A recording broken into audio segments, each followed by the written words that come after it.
The Oblivion Remaster is finally here, giving the 2-decade-year-old game the much needed facelift it deserves, adding in quality of life features like sprinting, hotkeys, and a nice hybrid of both Skyrim and Oblivion's leveling system.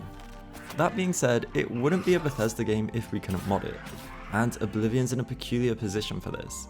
Many anticipated that this remaster would come with some form of official mod support, be it in the form of creations like we saw in Starfield. But thankfully for our bank accounts it doesn't, but that does mean that mods are unfortunately again only available on PC. So whether you've already played Oblivion or are looking to enhance your experience before you start the game for your very first time, here's some essential mods I think you should download. Now before we start, modding this game this early is a little weird. Not difficult, but not as easy as just downloading the mods in a manager, and most of this is due to the dual engine nature of the game. So it's incredibly important more than ever to read the mod descriptions for how to install the mods you want. Thankfully, UE5, despite popular belief, isn't unmoddable. It's actually pretty easy, but we'll get to that later. But it being on Unreal Engine 5 does mean that it comes with a pretty heavy performance impact. While this is worth it in some sense for the massively improved visual fidelity, I mean, this game looks amazing, but it does stutter and performance is a bit inconsistent. For this, Ultimate Engine Tweaks is a really easy mod to download, and in my experience it nearly doubled my performance. Now to download it, simply head over to the Nexus page, pick the manual download option.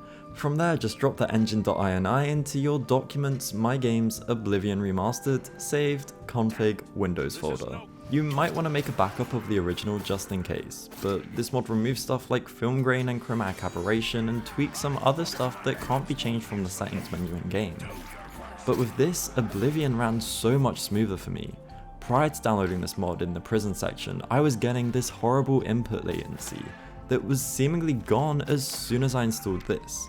So yeah, it's one of the things I'd consider essential. There's literally been no noticeable visual downgrade in my experience either, so it's basically just free performance.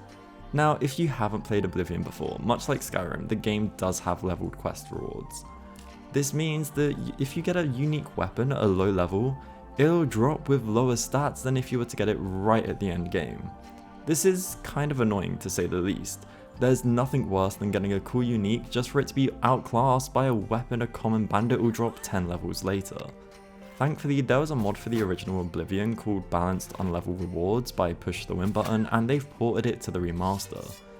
After downloading it, you'll want to extract it and drop the ESP in your Oblivion Remastered, Content Dev, OBV Data folder. And then edit the plugin.txt document and add balanceonlevelrewards.esp at the bottom of that list, because yeah, there's no launch to tick the box for ESPs anymore, so this is how we have to do it. But yeah, if you played the original Oblivion, you'll know how nice this mod is to have. It's easily the most balanced mod addressing this issue. By unleveling the rewards, it doesn't just set them to drop at their max level. They've all been tweaked to be balanced based off various factors like how easy they are to obtain and where they fit in with the generic loot you can get. This is honestly a mod that just makes questing in Oblivion a lot nicer.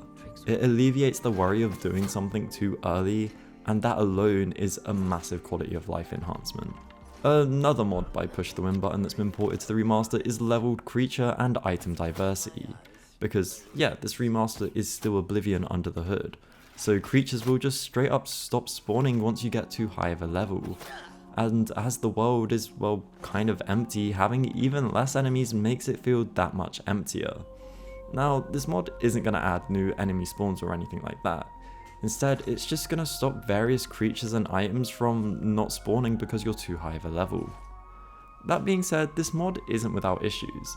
Some items are going to be much rarer due to the increased item pools, but Push is planning on porting over their Ascension mod, which is a non-insignificant overhaul to the game, and one that I'm definitely going to pick up when it's released. But in the meantime, this mod just adds some more variety to your encounters, and it can be installed as same as the previous mod. Just drop the ESP and add it to the bottom of the plugins.txt file. Similarly, the leveled world that the last two mods helps address has the issue of sort of ruining your sense of progression. As NPCs level with you, that means the common bandit will just be as challenging in the late game as it is right after escaping the prison, which just feels kinda bad. Like, it skews your perception of getting stronger if the enemies all level with you. But balanced NPC level cap attempts to provide a solution to this. It simply adds a maximum level for NPCs, so they won't all scale to the same level as you. This largely addresses the prior mentioned issue. It isn't going to make the game a cakewalk though. It is still challenging and enemies do still level with you. They've just all had their caps manually tweaked, so common enemies won't be high or higher level than some of the late game bosses, which could occur in the 2005 version of the game. Now, this mod is also installed the same as the previous, so you drop it into the data folder and add the line to plugin.txt.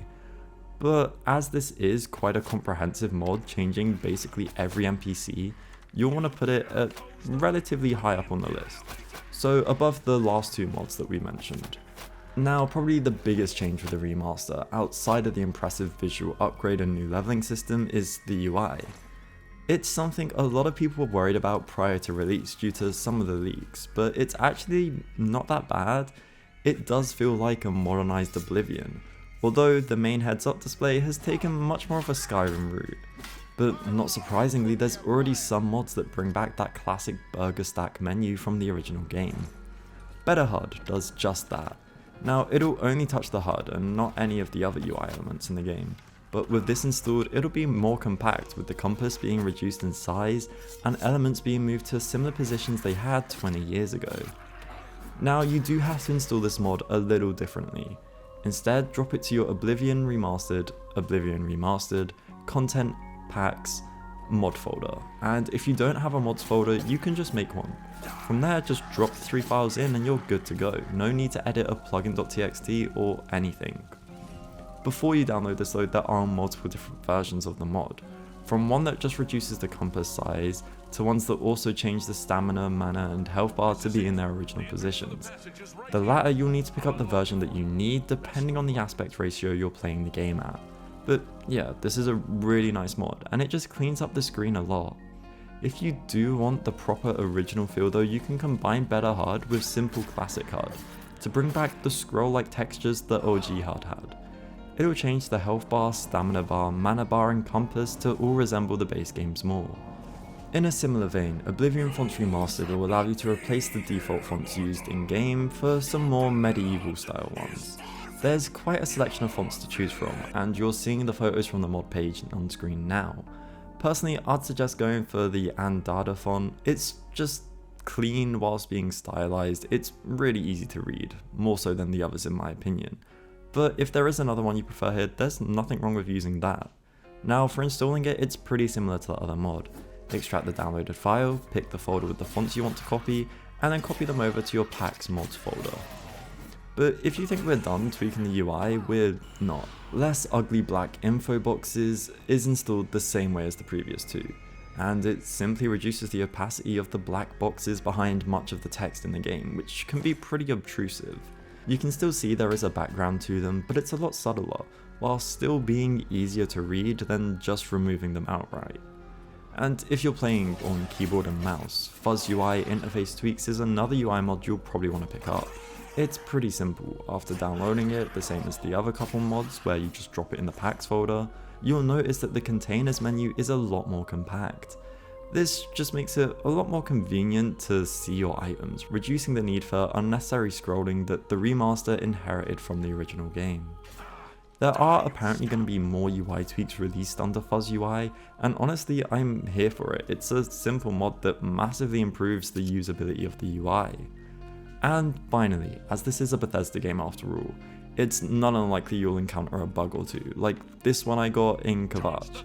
Unfortunately, using the console though to fix this sets a flag that prevents your save from being able to gain achievements, which is pretty annoying, especially when it's the fault of a bug like this one.